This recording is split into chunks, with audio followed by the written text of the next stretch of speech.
Hola, muy buenos días. Mi nombre es Dairi González. El día de hoy les voy a hablar sobre títulos valores de la materia de legislación comercial. Primero vamos a ver sobre qué son los títulos valores, sus tipos y su clasificación. Luego vamos a ver lo que son las características y elementos de los títulos valores más usados. Luego, y por último, vamos a hablar sobre los requisitos de títulos valores y vamos a determinar las consecuencias que ocasiona el incumplimiento de estos por medio de un ejemplo. Ok, ¿qué son los títulos valores? Los títulos valores son documentos o instrumentos financieros que representan derechos de contenido patrimonial, tales como derechos de cobro, propiedad o participación en una empresa. Estos títulos pueden ser transferidos de una persona a otra, lo que permite la movilización del capital y facilita las transacciones. Los títulos valores son fundamentales en el ámbito financiero y jurídico, ya que su capacidad para representar y transmitir derechos económicos es de manera eficiente. Como ven en la diapositiva, aquí tenemos algunos tipos de títulos valores, como letra de cambio, cheques, pagaré, facturas, bonos, créditos hipotecarios, acciones, etcétera. Ok, aquí vamos a hablar sobre los títulos valores más usados según el Código de Comercio y el Código Civil. Los títulos de valores más utilizados en el ámbito comercial y civil según el Código de Comercio y el Código Civil, valga la redundancia, de muchos países, incluyendo las acciones, bonos, cheques, pagarés y letras de cambio. Primero vamos a hablar sobre las acciones y sus características. Las características de las acciones, primero tenemos la representación del capital social, que estas representan una parte de la sociedad anónima.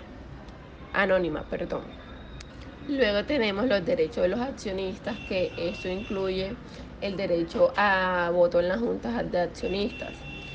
Y luego también tenemos la transferibilidad, que aquí las acciones pueden ser transferidas mediante su venta de mercados secundarios.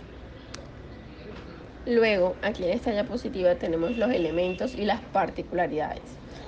En los elementos se encuentra el nombre del titular, que aquí es donde se indica a quién pertenecen las acciones. Tenemos el valor nominal y la serie y número, que esto es para identificar cada acción de manera única. Luego tenemos las particularidades. En las particularidades encontramos las clases de acciones, que aquí pueden existir acciones ordinarias y preferentes con distintos derechos y prioridades. Y por último tenemos los dividendos, que los dividendos pueden ser fijos o variables. Todo depende de la ganancia de la empresa. Segundo, tenemos los bonos. En las características de los bonos encontramos instrumentos de deuda, que estos son los que representan una obligación por parte del emisor. Puede ser de una empresa o un gobierno, pero debe de pagar intereses y devolver el principal en una fecha futura. Entonces, luego tenemos los intereses periódicos. Aquí el titular recibe pagos de interés de manera regular hasta el vencimiento del bono. Y tenemos vencimiento. Los bonos tienen una fecha de vencimiento en la cual se devuelve el principal. Luego tenemos los elementos. En los elementos encontramos el valor nominal, el cupón, la fecha de emisión y vencimiento. Luego nos vamos con las particularidades y aquí encontramos los bonos convertibles, riesgo crediticio, que esto depende de la solvencia del emisor. Ahora pasamos a hablar de los cheques. En las características de los cheques encontramos orden de pago, pagadero a la vista. En los elementos encontramos el nombre del banco librado, monto a pagar, fecha y lugar de emisión, firma del librador.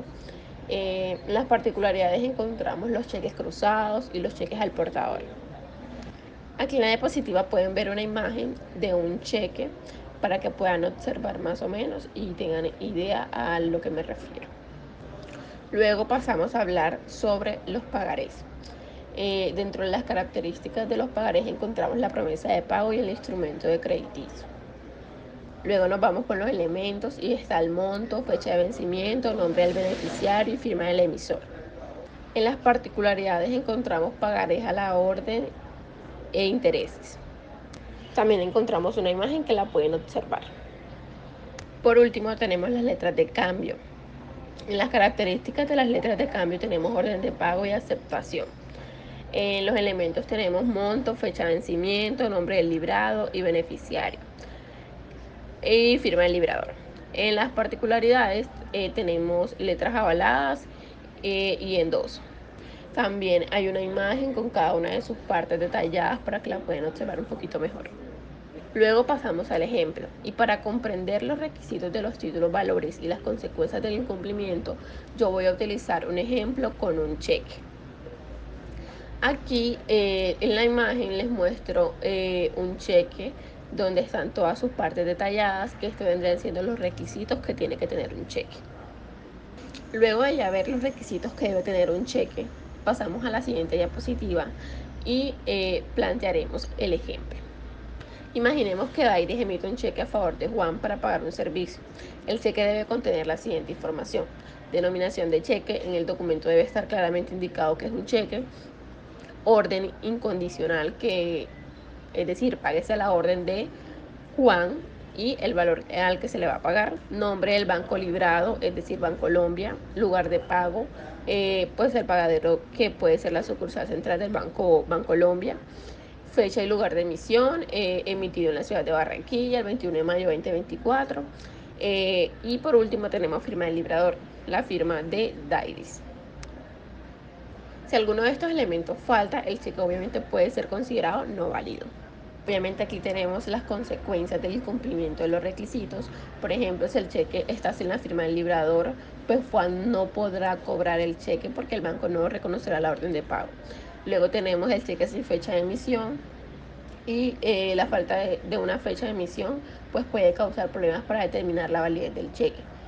Aquí procedemos a tener las implicaciones legales, obviamente negatividad del banco a procesar el cheque, pérdida de credibilidad y las acciones legales. Obviamente Juan puede tomar acciones legales contra Dairis por la falta de pago, lo cual esto puede incluir costos adicionales y daños. Y listo, esto ha sido todo por el día de hoy. Espero que la información haya quedado totalmente clara. Aquí en la siguiente diapositiva les muestro las referencias y gracias por su atención. Que tengan un excelente día.